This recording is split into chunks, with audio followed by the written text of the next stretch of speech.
যে last year যে আমি বিপিএল এর সুযোগ পাইনি খেলার জন্য। গায়ে লাগছিল? গায়ে না, খুবই কষ্ট পেয়েছিলাম যে আমি অনেকক্ষণ চিন্তা করছি লাস্ট 7 দিন, ওই দিন থেকে 7 দিন চিন্তা করছি যে আমি লাইফে কি করতেছি, যে আমি এটা ডোমেস্টিক ক্রিকেটের বিপিএল এ আমাকে নাই, তার মানে আমি কত পিছিয়ে আছি। আমাকে চেঞ্জ হতে হবে, আমার আমার ডেলি রুটিন থেকে শুরু করে আমার এভরিথিং চেঞ্জ হতে হবে, আমার চলাফেরা থেকে শুরু করতে হবে, চেঞ্জ করতে হবে, সবকিছু চেঞ্জ করে। আমি একা একা প্র্যাকটিস করতাম, একা একা বাসায় বসে থাকতাম, একা একা ভিডিও দেখতাম। ইভেন আমি ইন্ডিয়াতেও গেছি, চেন্নাই গেছি ধোনির সাথে, ধোনির প্র্যাকটিস দেখার জন্য, হার্দিক পান্ডিয়ার প্র্যাকটিস দেখার জন্য, যে আসলে ওরা করে কি। আমার টাকাটা ইম্পর্টেন্ট ছিল না, আমি 10-12 লাখ টাকা 20 লাখ টাকা ইনভেস্ট যদি করতে পারি, ছিল না, আমার নিজের খরচটা যদি করতে পারি। ইভেন ইনফ্যাক্ট আমার আব্বু সিক ছিলেন, হার্টের সমস্যা ছিল, ওনাকে ব্যাঙ্গালোর নিয়ে গেছি, ওনাকে হসপিটাল থুয়ে রেস্ট নেওয়ার পর 2 দিন পর আমি ব্যাঙ্গালোর এসেছি। বিরাট কোহলি কি করে, ওর কি কি চাহিদা, ও কিভাবে প্র্যাকটিস করে, ওদের প্র্যাকটিস ফ্যাসিলিটি কি কি আছে, আমি কি চেঞ্জ করতে পারি, আমার টাকা অধীনে আমি রাজশাহী ডিভিশনের হয়ে বা আমি রাজশাহীর মাঠকে আমি কিভাবে নিজেকে পরিচালিত করতে পারি, আমি কিভাবে উইকেট বানাতে পারি, কি করলে আমি কি করে। আমি খুব পাগলের মতো হয়ে গেছিলাম। তো ওই একটা মাস আমি ইন্ডিয়াতে কাটাইছি, ইন্ডিয়াতে সবকিছু দেখেছি যে আসলে ক্রিকেটাররা কিভাবে উইকেট বানায়, কিভাবে একটা ভালো উইকেট বানাতে হয়। দেন আমি রাজশাহী ক্রিকেটারদের বলছি যে তুমি আমাকে উইকেট বানাতো, তোমার টাকা চিন্তা করতে হবে না। ইনভেস্ট করছি আমার সময়কে, আমি টাকাকে, যে আমার নেক্সট বিপিএল কে আমাকে ভালো খেলতে হবে, কারণ নেক্সট বিপিএল এ যদি আমি চান্স না পাই, ন্যাশনালি মানে বড় বিষয় হচ্ছে। আমি ঢাকা ক্যাপিটালস আমাকে নিয়েছে, বাট আমি অনেক কষ্ট করেছি, আমার ফ্যামিলি অনেক সাপোর্ট করেছে, আমি খুব মানসিক বিপদে ছিলাম, বাট আমাকে নিজেকে কন্ট্রোল করেছি নিজেকে, যে না, আমি যদি ভেঙে পড়ি তাহলে তো আর কিছু লাভ নাই, আমাকে ভাঙা যাবে না, বাট আমাকে ওইভাবে প্র্যাকটিস করতে হবে, দিন রাত এক করতে হবে, প্র্যাকটিস করতে হবে। প্র্যাকটিস করেছি, নিজেকে সময় দিয়েছি, আলহামদুলিল্লাহ ঢাকা ক্যাপিটালস কল করেছে। কথা আছে না যে আমি কষ্ট করেছি, আল্লাহ আমাকে অপরচুনিটি দিয়েছে। তো আল্লাহর তরফ থেকে এটা অপরচুনিটি, এবং আল্লাহ রিজিকের মালিক, উসিলা ঢাকা ক্যাপিটালস সুযোগ করে দিয়েছে, চেষ্টা করছি ভালো খেলার জন্য। ঢাকা ক্যাপিটালসের সুযোগ পাওয়ার পর শুরুর দিকটায় বেঞ্চ থাকতে হয়েছিল, মানে ওই সময় আসলে মনের মধ্যে কি কাজ করতো? উসকুস লাগতো যে ব্যাটটা ধরবো কবে, ওই উইকেটে যাবো কবে? এত প্রস্তুতি, এত গল্প, এত কষ্ট, এত সাধারণত ওই বিপিএল এ ব্যাক করার জন্য? না, আমি 3টা ম্যাচ আগে যদি আরেকটু বলি, আমার আরো কিছু ঘটনা আছে।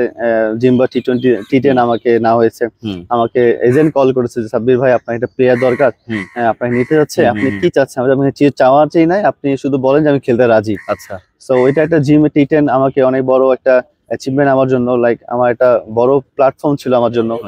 প্রথম 2 ম্যাচ আমি রান আউট হয়ে গেছি টিমের জন্য, এবং যে কোচ ছিল ডিন, ও আফ্রিকার একটা প্লেয়ার ছিলেন। তো ডিন আমাকে এত ভালোবাসতো, এত বিশ্বাস করতো যে সাব্বির, তোমার যে ট্যালেন্ট আর তুমি যে টিমের জন্য কাজ করছো, আমি খুব খুশি, তুমি রানও না করো আমার সমস্যা, তুমি প্রতি বছর। আজকে আমার গেস্ট এন্ড সাব্বিরের সাথে আমি প্রথমেই যে আলোচনাটা করতে চাই, Sabbir, lot of your fans, তারা যে ব্যাপারটা স্বপ্ন দেখে চায় আপনাকে আরেকবার ন্যাশনাল টিমের জার্সিতে। এখনো বয়স খুব বেশি হয়নি সাব্বির, আমরা দেখি 40 পার হয়ে অনেক ক্রিকেটার খেলছেন। অ্যাকর্ডিং টু দ্য ফিটনেস আপনি একদমই পারফেক্ট অবস্থায় রয়েছেন। According to the performance last BPL T20 আপনি দেখিয়ে দিয়েছেন। জাতীয় দলে ফেরার স্বপ্নটা সাব্বির কিভাবে দেখছেন? না, অবশ্যই দেখেন, 10টা প্লেয়ার যেভাবে স্বপ্ন দেখে যে ঢাকা ডোমেস্টিক ভালো করে সবকিছু ভালো খেলে যেন কামব্যাক করতে হবে, আমি সেই আশাতে আমি এখনো আছি। ঢাকা প্রিমিয়ার লিগ যেটা বললেন, এখনো ফ্লোতে আছি না, এখনো ইনশাল্লাহ 3টা ম্যাচ আছে, হোপফুলি ইনশাল্লাহ ভালো খেলবো। বিপিএলটা ভালো গেছে, প্র্যাকটিস করছি, কষ্ট করছি, পারপাসটা হচ্ছে ন্যাশনাল টিমে ঢোকার জন্যই। তো হোপফুলি ইনশাল্লাহ চেষ্টা করব সবকিছু উতরে আবার এসে লাল সবুজের গায়ে জার্সিটা পরবো এবং দেশকে রিপ্রেজেন্ট করবো। আর যে ভক্তরা ভালোবাসা যে আছে, এটা আছে আল্লাহর নিয়ামত, আল্লাহ তাআলার একটা গিফট, এবং তারা যে এখনো ভালোবাসে, আসলে আমি তার কাছে অনেক কৃতজ্ঞ বোধ করি। তারা যে এখনো সাপোর্ট করে ভালোবাসে, এটা আসলে ভোলা যাওয়ার মতো না। সাব্বির, এই সমর্থকদের যে ভালোবাসা, এটা তো নিশ্চয়ই একদিনে গ্রো করেনি। Sabbir did something special and that's why your fans still loving you. আপনার কোন মোমেন্টসটা আসলে আপনাকে অনেক বেশি রিকল করায় যে এই কাজগুলো বা ওই ইনিংসটা, ওই পার্টিকুলার দলের বিপক্ষে ওই পার্টিকুলার ইনিংসটা খেলার কারণে আসলে আপনি সাব্বির রহমানের একটা যে ট্যাগ, একটা যে ব্র্যান্ডিং, একটা যে সিল, সেটা আপনি দিতে পেরেছেন? আমার কাছে মনে হচ্ছে ডেবু ম্যাচটা আমার কাছে একটা ব্র্যান্ডিং ছিল, জিম্বাবুয়ের সাথে 25 বলে 44। সো ওইটাতে আমি মনে হয় একটা ভালো একটা রেসপন্স পেয়ে সবার কাছ থেকে, কারণ ডেবু ম্যাচটা অনেকজন অনেক সময় 10 রান বা 5 রান করে বা বল খেয়ে আউট হয়ে যায়। তো আমার কাছে আল্লাহ আমার সহায় ছিল এবং আমার পরিবারের সবাই ভালোবাসা দোয়া ছিলেন। ওই ডেবু ম্যাচটা আমার কাছে মনে হয় আমি একটা ব্র্যান্ডিং হয়ে রাখছি যে না, 25 বলে 44 ডেবু হয়েছে আপনার এখন না, আরো অনেক বছর আগে। সেই সময়টায় প্রথম ম্যাচে খেলতে গিয়ে 170 প্লাস স্ট্রাইক রেটে ব্যাট করা, অন্যরা চিন্তা করে কি যে 30 বল খেলবো, 22 রান করবো, ছেলেটার সম্ভাবনা আছে, ওকে আমরা জাতীয় দলে খেলাবো, এরকম সিলেকশন প্যানেল ভাববে, পাপন ভাই গিয়ে একই কথা বলবে। কিন্তু আপনি যে এই মাইন্ডটা দিলেন, জি, এটা আপনি কি চিন্তা থেকে দিলেন? আপনার কি মনে হয় নাই যে আপনি তো প্রথম বলে আউট হতে পারেন এটা করতে গিয়ে? মনে হতে পারে, বাট আমার কাছে মনে হয় যে ক্যাপ্টেন ছিল মাশরাফি মর্তুজা, জি। আমার ডেবু ম্যাচ উনি আমার ক্যাপ পরাই দিছে। আচ্ছা, এটা আমার একটা বড় একটা অ্যাচিভমেন্ট ছিল, এবং উনি আমাকে একটা দুটা কথা বলছে যে দেখ তোর এই আজকে তো ডেবু হচ্ছে, তুই যদি আজকে খারাপ প্লেস, আল্লাহ না করুক খারাপ প্লেস বা যাই করিস, নেক্সট তুই সুযোগ পাবি না, তো তোর এটাই তোর লাইফের বেস্ট মোমেন্ট করবি, যে মোমেন্টটা তোকে সারা জীবন তোকে মনে করে দিবে। সেটাই আমি চেষ্টা করছি যে আমি গিয়ে উত্তরা যাওয়ার জন্য, কারণ ওই সময় আমি অনেক ছোট ছিলাম, আসলে ওভাবে বোঝার মতো কেউ ছিল না। তো মাশরাফি আমাকে একটা কথা বলছে যে এটা তো লাস্ট অ্যান্ড ফার্স্ট চান্স মনে করবি, কারণ বাংলাদেশের যে প্রেক্ষাপটে তুই যদি আজকে ভালো খেলিস তোকে অনেক উপরে নিয়ে যাবে, অনেক বছর খেলতে পারবি। আজকে যদি তুই খারাপ খেলিস তোকে সামহাও তোকে 2টা ম্যাচ খেলা পর তোকে আর খেলা নাও পারে। তা আমার কাছে মনে হচ্ছে ওই কথাটা আমার এখনো কানে আসে, যে ইউ আর দ্য ফাইটার, তুই শেষ করতে পারলে আমরা 200 250 প্লাস করতে পারবো। তার আমিও ওই ডেবু হওয়ার আগে একটা টি-20 সিরিজ খেলেছিলাম প্রাইম ব্যাংকের হয়ে, ভালো খেলেছিলাম।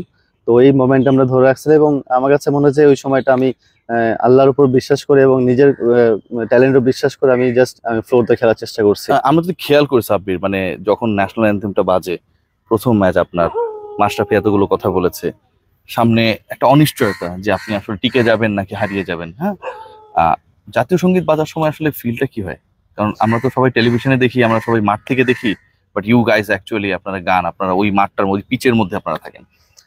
টু বি অনেস্ট, তখনও ফিল ছিল না যে আমি খেলতেছি, ডেবু হচ্ছে। আমার শুধু একটা কথা ছিল যে এটা আমার লাস্ট অপরচুনিটি, যেহেতু আমার ডেবু হচ্ছে, 16 কোটি মানুষ একটা বাংলাদেশে তাকিয়ে আছে, এটা সিরিজ চলছে, ডু অর ডাই ম্যাচ। তো এই ম্যাচটা আমাকে অবশ্যই ভালো খেলতে হবে। আমার আর কোনো আশেপাশে কোনো ধ্বনি বা কোনো সঙ্গীত বা কিছুই মনে পড়ছে না, শুধু মনে পড়ছে যে আমি উইকেটে কিভাবে যাব, আমাকে কিভাবে আমার রানটা বার করতে হবে, সেই চিন্তা ছিল আমার। আল্লাহর মধ্যে আল্লাহ সহায় ছিল এবং সবার দোয়া ভালোবাসাতে আমি ভালো খেলছি, এবং পরের দিন আমার বার্থডে ছিল। আচ্ছা, তো এটা খুব ভালো একটা সারপ্রাইজ ছিলেন। আলহামদুলিল্লাহ সবকিছু, ওই যে বললাম যে এত প্রেশার ছিলাম আর এত কিছু ছিল, আমার আশেপাশে কি বলছে কি আমার কোনো কানে আসছে, শুধু মাশরাফি একটা কথা শুধু মনে পড়ছে যে ইউ আর দ্য ফাইটার, তুই করতে পারবি, করতেই হবে। তো এইভাবে আমি নেমে গেছি মাঠে। এখন পর্যন্ত বার্থডেতে নিজেকে দেয়া সেরা গিফট কোন ইনিংসটা? বার্থডে থেকে আগের দিন 25-44 অবশ্যই বলতে পারেন, এটা আমার বার্থডে এটা বেস্ট মোমেন্ট, এবং আমার আব্বু আমার স্বপ্ন যেটা সব প্যারেন্টসের স্বপ্ন থাকে যে লাল সবুজ জার্সি পরে দেশকে রিপ্রেজেন্ট করে ছেলে আমার, তো এটা আমার সবচেয়ে বড় বেস্ট মোমেন্ট ছিল। এবং আমার আব্বু আমাকে তো আসলে কিছু দিতে পারি না, দেওয়ার মতো আসলে ঋণটা শোধ করতে পারি না, বাট এটা আমার একটা চেষ্টা ছিল ওনাকে কিছু একটা ভালো কিছু দেওয়ার জন্য। সাবির, আমরা যদি খেয়াল করি যে আপনাকে নিয়ে আমি পার্টিকুলারলি আমি খুব বেশি বিশ্বাস করতে চাই সাব্বির, মানে এটা আপনি নিজে খুব ভালো করে জানেন যে আপনি আবারও ওই একই জার্সিতে আপনি নামবেন। ইউ হ্যাভ দ্যাট কোয়ালিটি, আপনার মধ্যে ট্যালেন্ট নিয়ে কোনো অভাব নেই। এবং আমি চ্যালেঞ্জ করে বলতে পারি যদি আপনাকে 10টা ম্যাচ খেলার সুযোগ দেওয়া হয় এনি ফরম্যাট, আপনি অন্যরা ওই 10 ম্যাচে যা করতো আপনি তাতে খারাপ করবেন না, এটা আমি চ্যালেঞ্জ করে বলতে পারি। আর আপনার কাছ থেকে যদি আমি একটা জাস্ট কনফিডেন্স নিতে চাই ফ্রম ইউর পার্ট, যে আপনি ন্যাশনাল টিমে ব্যাক করার লক্ষ্যে এখনো চেষ্টা করছেন। জি, আপনি আপনার গোলটা কত বছরের মধ্যে সেট করেছেন, যে আগামী 6 মাস, 1 বছর, 1.5 বছর? আমি লাস্ট ইয়ার সেট করছিলাম যে লাস্ট ইয়ার যে আমি বিপিএল এর সুযোগ পাইনি খেলার জন্য,